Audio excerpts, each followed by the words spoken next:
को ऐसे हाशिए पे ला खड़ा कर दिया, नौकरियां ख़त्म कर दी। लेकिन सरकार की मंशा ही नहीं है युवाओं को नौकरी देना। पहले खेलों में हरियाणा प्रदेश नंबर 1 पे था, अब हरियाणा खेलो इंडिया में नंबर 2 पे आ गया है। आज सरपंच 2 साल बाद चुनाव कराए, पहले मौलिक अधिकारों का हनन किया।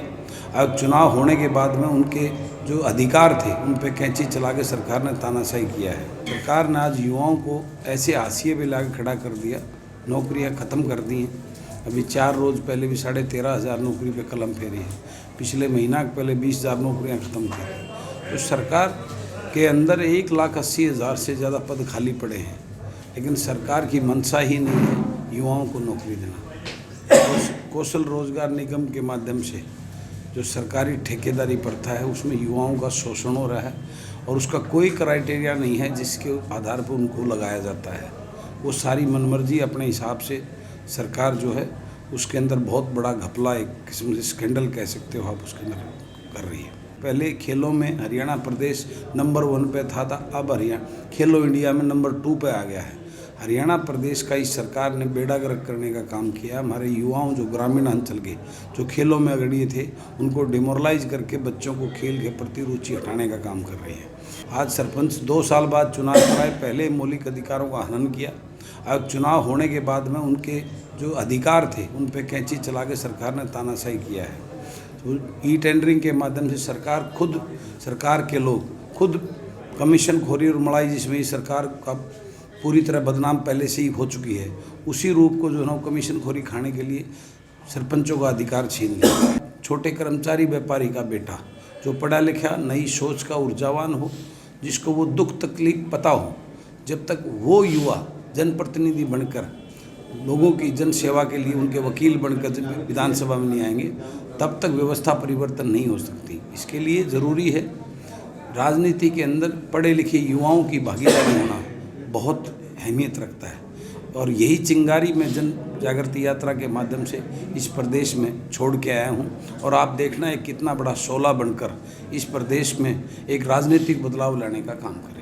के बाद ये यात्रा के बाद में लोगों से चर्चा करके आगे की रणनीति तय की जाएगी। तो ऐसे हाशिए पे ला खड़ा कर दिया, नौकरियां ख़त्म कर दी। लेकिन सरकार की मंशा ही नहीं है युवाओं को नौकरी देना। पहले खेलों में हरियाणा प्रदेश नंबर 1 पे था, अब हरियाणा खेलो इंडिया में नंबर 2 पे आ गया है। आज सरपंच 2 साल बाद चुनाव कराए, पहले मौलिक अधिकारों का हनन किया। अब चुनाव होने के बाद में उनके जो अधिकार थे उन पे कैंची चला के सरकार ने तानाशाही किया है। सरकार ने आज युवाओं को ऐसे हाशिए पे ला खड़ा कर दिया, नौकरियां ख़त्म कर दी हैं। अभी 4 रोज़ पहले भी 13,500 नौकरी पे कलम फेरी है। पिछले महीना पहले 20,000 नौकरियां ख़त्म की। तो सरकार के अंदर 1,80,000 से ज़्यादा पद खाली पड़े हैं, लेकिन सरकार की मंशा ही नहीं है युवाओं को नौकरी देना। कौशल रोजगार निगम के माध्यम से जो सरकारी ठेकेदारी प्रथा है उसमें युवाओं का शोषण हो रहा है और उसका कोई क्राइटेरिया नहीं है जिसके आधार पर उनको लगाया जाता है। वो सारी मनमर्जी अपने हिसाब से सरकार जो है उसके अंदर बहुत बड़ा घपला, एक किस्म से स्कैंडल कह सकते हो आप, उसके अंदर कर रही है। पहले खेलों में हरियाणा प्रदेश नंबर 1 पे था, अब हरियाणा खेलो इंडिया में नंबर 2 पे आ गया है। हरियाणा प्रदेश का इस सरकार ने बेड़ा गर्क करने का काम किया। हमारे युवाओं जो ग्रामीण अंचल के जो खेलों में अग्रणी थे उनको डिमोरलाइज करके बच्चों को खेल के प्रति रुचि हटाने का काम कर रही है। आज सरपंच 2 साल बाद चुनाव कराए, पहले मौलिक अधिकारों का हनन किया। अब चुनाव होने के बाद में उनके जो अधिकार थे उन पे कैंची चला के सरकार ने तानाशाही किया है।